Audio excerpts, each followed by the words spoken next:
Hello, dear students. Good morning. In your history lecture of Hitler Rise to the Power, we are right now on the last chapter of Hitler Rise to the Power, which is the ordinary people and the crimes against humanity. But before going deep into that, we have to recover last chapter, which were related to the youths in Nazi Germany, in which we have found that there were so many groups, and Hitler was mainly focusing on the youths, especially the boys and male youths, because he wanted his youths to follow the ideology of Nazi ideology. He wanted his school, his all the school teachers were from German, and he did not want to be Jews as a teacher. Children were divided into two groups, desirable and undesirable. So textbooks were rewritten. Functions of sports in school was to nurture the spirit of violence and aggression. उनके school में जिस तरीके से जो भी functions होते थे, जो भी स्कूल में स्पोर्ट्स खिलाए जाते थे, उसके अंदर वायलेंस जानबूझ करके ऐसा एक करिकुलम बनाया गया था कि जिसमें हिंसा हो, जिसमें लड़ाई झगड़े के द्वारा वो स्पोर्ट्स खेला जाए. मतलब हिटलर ऐसा चाहता था कि हमारे लड़के लड़ाई झगड़ा करें, एक दूसरे से अंदर एग्रेशन की भावना आए. जब तक ये भावना नहीं होगी तब तक वो दूसरे देश के खिलाफ लड़ाई नहीं लड़ पाएंगे. जो 10 साल के बच्चे होते थे उनको जंग वॉल करके एक समूह बना था बच्चों का, उसमें इंटर होना होता था. जबकि जो 14 ईयर्स के जो बच्चे थे उन्हें हिटलर यूथ या HA करके जो कम्युनिटी बनी थी हिटलर यूथ, उनको उसमें ज्वाइन करना पड़ता था. They joined the labour service at 11, और 18 साल की उम्र होते होते उन्हें आर्मी या लेबर सर्विस भी ज्वाइन करनी पड़ती थी. So that was the all about the youth's criteria and youth situation in the Nazis time. Now the coming lecture is about the Nazis cult of motherhood. How the motherhood was at that time. The boys were taught to be aggressive, masculine and steel hearted. जो उस time के boys थे उनको मतलब इस तरीके की शिक्षा दी जाती थी जिससे वो एग्रेसिव हों, मैस्कुलिन हों, मतलब शरीर से हट्टे कट्टे हों, एंड स्टील हार्टेड, और उनका शरीर जो है वो लोहे के समान हो. इस तरीके से उनको ट्रेनिंग दी जाती थी. Women were told to be good mothers and rear pure blooded Aryan children. जो उस समय की महिलाएं थी उनसे अपेक्षा की जाती थी कि वे एक अच्छी माँ बने और प्योर ब्लडेड आर्यन चिल्ड्रन, मतलब जो आर्यन उस समय के जो उनके रेस थे उन्हीं के बच्चों को जन्म दें, उन्हीं के बच्चों को वो पालन पोषण करें. They were encourage to produce many children. उनको इनकरेज किया जाता था, उनको ये कहा जाता था कि आप ज़्यादा से ज़्यादा बच्चे पैदा करिए. उससे नाजी के टाइम पे उससे जर्मनी में जो पॉपुलेशन थी वो बढ़ती, और हिटलर ये चाहता था कि उसकी पॉपुलेशन ज़्यादा से ज़्यादा हो. तो that was the expected bye the mothers of that time. They were given special treatment in hospital and also got concessions in shops, theaters and railways. उन महिलाओं को स्पेशल ट्रीटमेंट मिलता था, हॉस्पिटल में अलग से ट्रीटमेंट मिलता था, और उनको कंसेशन दिया जाता था दुकानों पे जिसके पास ज़्यादा बच्चे होते थे. उनको थिएटर्स में, रेलवेज़ में, इन सब में भी छूट दी जाती थी. Honour crosses were awarded to encourage women to produce more children. मतलब honour crosses awarded to encourage women to produce more children का मतलब कि जो महिलाएं अगर आर्यन बच्चे को जन्म देती हैं उनके लिए और बच्चे को ज़्यादा से ज़्यादा पैदा करती हैं तो उनको एक तरीके से ऑनर और सम्मान दिया जाता था. A bronze cross was given for 4 children. और एक तरीके से देखा जाए तो एज हिटलर जानता था कि उसके पास जितनी ज़्यादा से ज़्यादा जनसंख्या होगी आने वाली पीढ़ी उतनी ही सुरक्षित रहेगी.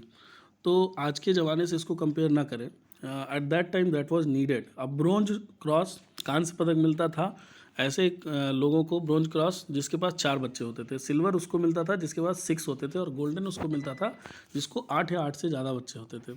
दे had to be the bearers of Aryan culture and race. उनको आर्यन कल्चर और रेस का, उस नस्ल का आगे आने वाली एक उत्तराधिकारी के रूप में काम करना था. द आर्ट ऑफ प्रोपेगेंडा, है ना, अपनी बात को रखने, किस तरीके से ये अपनी बात को रखते थे. The Nazi regime used language and media with care and often to great effect. जो नाजी के टाइम पे जो भाषा का इस्तेमाल होता था, जो मीडिया में अपनी बात रखी जाती थी, वो प्रायः बहुत ही इफ़ेक्ट के साथ, बहुत प्रभावशील होकर के रखी जाती थी। They used films, pictures, radios, posters etcetera to spread hatred for Jews.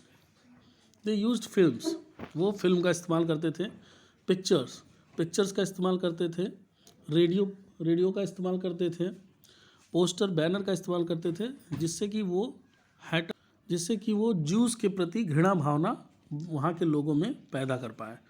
और आप देख सकते हैं किस तरीके से इस महिला का एक फ़ोटो है, उसके नीचे 420 raise it, happy birthday Hitler, है ना। तो इस तरीके से वो जो है मतलब इस्तेमाल करते थे हैटर्ड करने के लिए, किसको, ज्यूस को। फिर बात आती है Nazism worked on the minds of the people. Nazism जो था, नाजीवाद जो था, वो लोगों के दिमाग से पे काम करता था। टैप्ड देयर इमोशंस, वो उनके इमोशंस को अपने अंदर समा लेता था, और turn their hatred and anger to those marked as undesirable. और उनके जो भी अंदर जो द्वेष भावना होती थी, जो गुस्सा होता था, उसको वो इस्तेमाल करके अनडिजायरेबल के प्रति उसको एक तरीके से वो भावना को प्रदर्शित करवाता था। बात करते हैं क्राइम्स अगेंस्ट ह्यूमैनिटी की, मानवता के विरुद्ध जो एक तरीके से क्राइम्स हुए, उसके बारे में हम बात करते हैं। People saw the world through Nazi eyes. People saw the world, लोग जो है विश्व को नाजी की आंखों से देखने लगे, and spoke the Nazi language.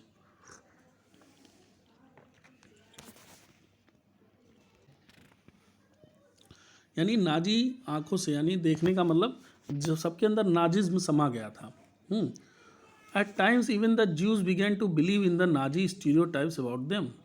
मतलब ऐसा भी समय आया कि बल्कि ज्यूज लोग जो उनके अगेंस्ट में थे, वो भी स्टार्ट करना शुरू कर दिए नाजी स्टीरियोटाइप अबाउट देम। मतलब नाजी की जो किंवदंतियाँ थी, नाजी के जो कहानियाँ थी, नाजी की जो चीज़ें थी, उसके जो रिचुअल्स थे, उसमें वो ही बिलीव करना शुरू कर दिए। नॉलेज अबाउट द होलोकास्ट, है ना। होलोकास्ट होता है प्रलय, तो इसके बारे में क्या जानकारी है। It was only after the war ended that people came to know about what had happened. It was only after the war ended, it was only after the war ended, यानी जब वार ख़त्म हुआ, that people came to know about what had happened. तो लोग ये समझना शुरू किए, इसके बारे में जानना शुरू किए अबाउट व्हाट हैड हैपेंड, कि एक्चुअली में क्या घटित हुआ होगा। The Jews wanted the world to know about the atrocities and suffering they had endured during the Nazi killing operation. Jews चाहते थे कि उनके बारे में दुनिया जाने कि किस तरह से उन्होंने नाजी के टाइम पे किस तरह से उन्होंने यातनाएं झेली हैं, ये चीज़ दुनिया जाने। लेकिन वहीं दूसरी तरफ क्या होता था कि बाकी वर्ल्ड में about the atrocities and suffering they had endured during the Nazi killing operation. यानी जब नाजीज ने किलिंग ऑपरेशन शुरू किया, तो उस समय उनको किन किन कठिनाइयों से गुजरना पड़ा, किस तरीके से यातनाएं झेलनी पड़ी। जूस चाहते थे कि लेट वर्ल्ड शुड नो, जाने देते हैं पहले तो, कि पूरा विश्व ये जाने कि क्या क्या चीज़ें हमारे साथ घटित हुई, क्या क्या अत्याचार हुए हमारे साथ, एट्रोसिटीज़, अत्याचार क्या क्या हुए। और इसी के लिए होलोकॉस्ट जिसकी बात की गई, कि होलोकॉस्ट आखिर जो हम आगे पढ़ते हैं कि होलोकॉस्ट था क्या, तो होलोकॉस्ट वाज बेसिकली यही था कि जिसमें first they came for the एक पैस्टर नेमोलेर रेसिस्टेंस फाइटर थे, observed an absence of protest and uncanny silence among the ordinary Germans in the face of brutal and organized crime committed against people in the Nazi Empire. He wrote movingly about this silence. उन्होंने इसके बारे में लिखा है। क्या लिखा है, आइए पढ़ते हैं। तो इसमें हम देखते हैं कि यहाँ पे लिखा ये गया कि first they came for communist, पहली बार वो कम्युनिस्ट बनाने के लिए आए. Well I was not a communist, लेकिन मैं कम्युनिस्ट नहीं था. So I said nothing. Then they came for social democrats, उसके बाद वो सामाजिक डेमोक्रेट बनाने की बात करने लगे. Well I was not a social democrat, so I did nothing, इसलिए मैंने कुछ नहीं. Then they came for the trade unionist, फिर वो व्यापार समूहों के रूप में आए.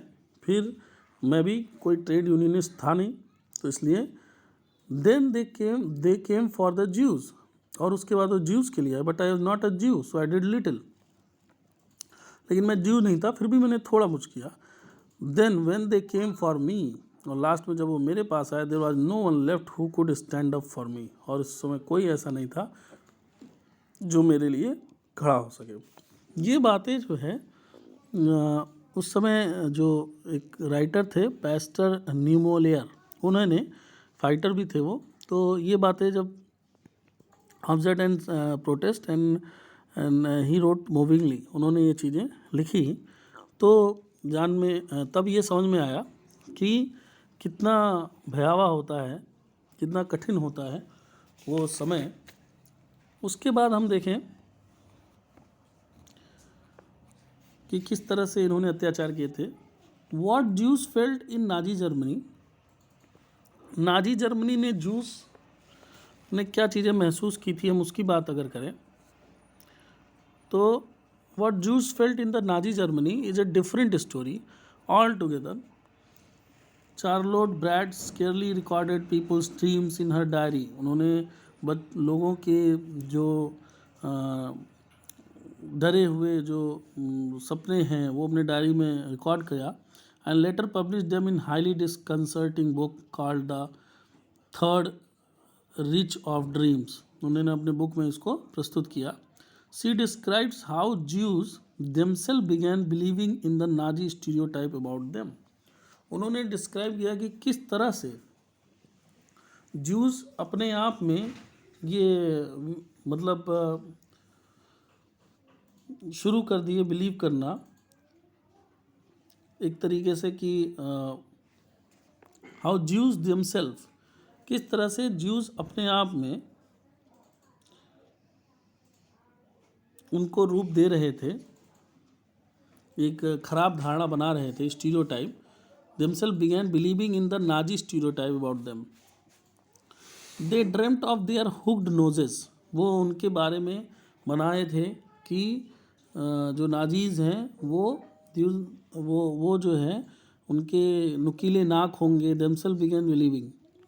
दे dreamed of their hooked noses, black hair and eyes, Jews looks and body movements. The stereotypical image publicized in the Nazi press hunted the Jews. They troubled them even in their dreams. Jews died many deaths even before they reached the gas chamber. How Jews themselves began believing in the Nazi stereotype about them. तो Jews लोग जब death chamber से पहले ही कई बार मर चुके होते हैं.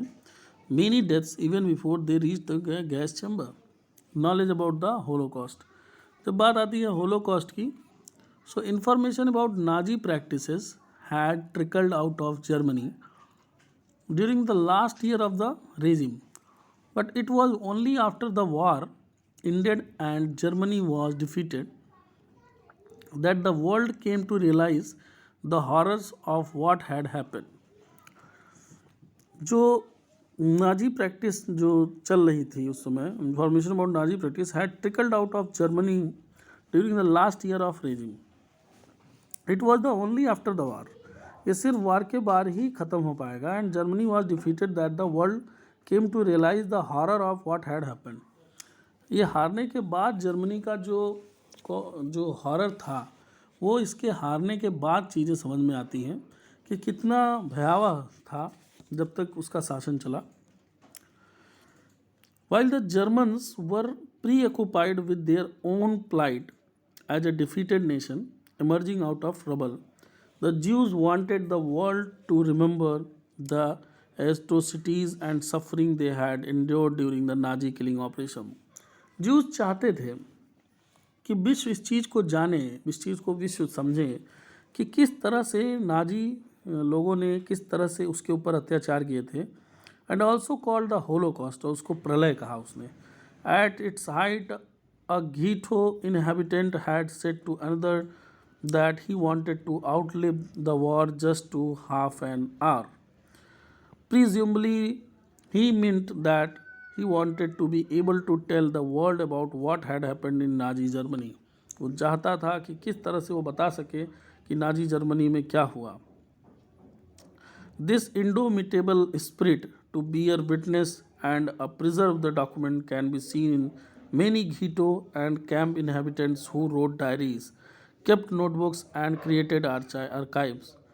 इस तरीके की जो भावना थी वो सिर्फ और सिर्फ उन्हीं लोगों में जो कि कहीं ना कहीं घीटोस थे, जो मेन कैंप्स में रहते थे, ऐसे ही लोगों के अंदर इस तरह की भावना विकसित हो सकती थी और वही इस तरह की चीज़ों को डायरियों में, अपने पत्राचारों में संभाल के रख सकते थे। तो ये जो चीज़ें घटित होती गई, इसको बताना, ये जो अदम्य साहस वाली बात है, इंडोमिटेबल, एक तरीके से अदम्य साहस की बात है, ये अदम्य स्पिरिट की बात है, टू ऐसे विटनेस को रखना और डॉक्यूमेंट बनाए रखना। On the other hand when the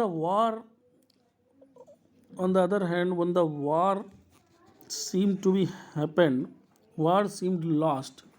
जब वार ख़त्म होता है, the Nazi leadership distributed petrol to its functionaries to destroy all incrimination.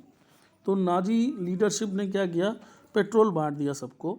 जब वार ऐसा लगने लगा ख़त्म हो जाएगा, हार जाएगा, तो नाजी लीडरशिप ने पेट्रोल बांटा टू इट्स फंक्शनरीज, अपने जो उनके साथ के लोग थे उनको, to destroy all incriminating evidence available in offices, सभी ऐसे एविडेंसेस को जो उसके ऑफिस में मौजूद थे। Yet the history and the memory of Holocaust live on in memories, वैसे फिर भी जो इतिहास है, जो यादगार है होलोकॉस्ट की, प्रलय की, वो लोगों के दिमागों में, लोगों के जहन में रह चली जाएगी। Documentaries, poetries, memorial and museum in many parts of the world today. There are a tribute to those who raised it, an embarrassing reminder to those who collaborated, and a warning to those who watched silence. और उनके लिए जिन्होंने इस silence को देखा, जिसने जो उनके साथ आए, जिन्होंने साइलेंस को महसूस किया और कुछ बोला नहीं, उनके लिए भी ये एक बहुत बड़ा यादगार रहेगा। और उनके लिए भी जिन्होंने इसका विरोध किया, जिन्होंने इसके बारे में अपने जीते जी कभी भी इसको सहयोग नहीं दिया, इन सब के लिए एक ट्रिब्यूट भी होगा वो। और हम ये जो पढ़ रहे हैं, that is about the knowledge about the Holocaust. This is the last one of the Hitler rise to power, क्योंकि अभी तो हिटलर यहाँ पे डिफीट हो जाता है। तो इसकी कुछ हम क्लिप्स भी देखेंगे जिससे आपको पता चलेगा हिटलर के बारे में और अच्छे से। हम आपको दिखाएंगे एक सेरेमनी जिसमें एक प्रोग्राम जिसमें हिटलर सल्यूट लेता हुआ दिख रहा है, जो आप ये यूनाइटेड स्टेट के होलोकॉस्ट मेमोरियल म्यूजियम से इसको पाया है। आप ध्यान से देख सकते हैं इसको।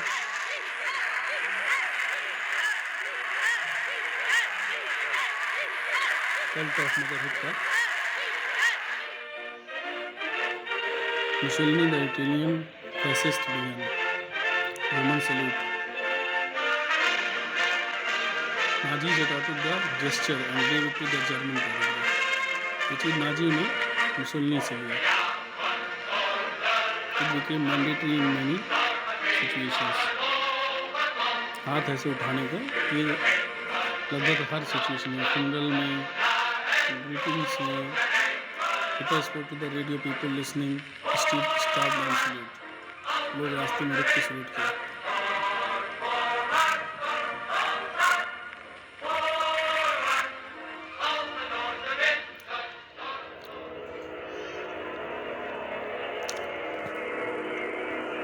जूस से भी एक्सपेक्टेड था कि वो भी जर्मन जैसे सल्यूट करें।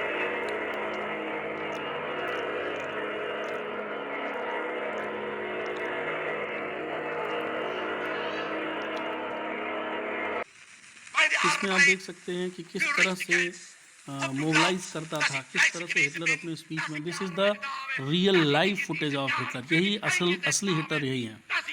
किस तरह से अपनी भाषा में, अपनी लैंग्वेज में, अपने भाषण में, अपने स्पीचेस में वो एग्रेशन, वो वो भावना मोटिवेशन लाता था। नाउ सी, लोग मोटिवेट हो जाते थे उसकी भाषा से।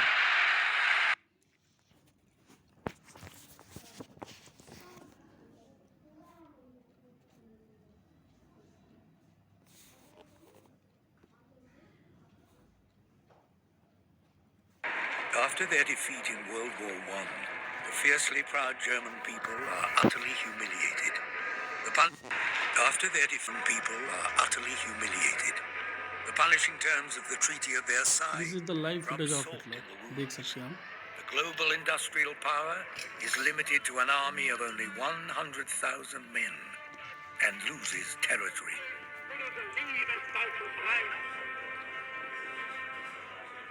The Germans feel very put upon by the Treaty of Versailles because it essentially says that the Germans are guilty of starting the war.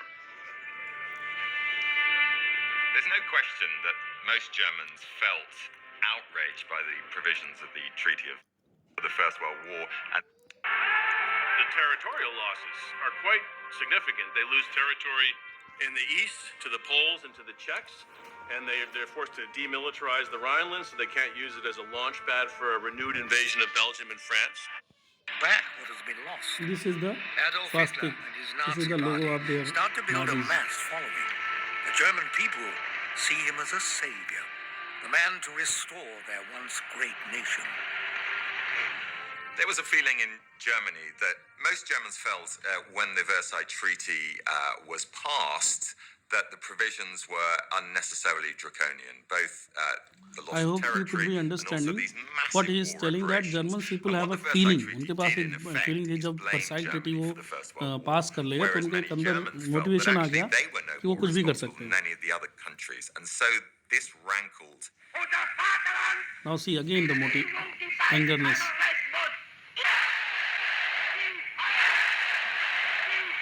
Hitler correctly diagnoses that the Germans are suffering a great deal of political and economic insecurity. What they need most of all is a sense of unity and a sense of economic security. It's kind of a floor underneath them. And the Nazis provide this by talking about, state intervention in all sorts of areas to create employment, building the Autobahns, things like that. Hitlers Herrschaft ist in den ersten Jahren aus der Sicht der meisten Deutschen In violation of the treaty, Hitler builds up his army, testing the tolerance of the Allies, gambling that no one wants to start another war.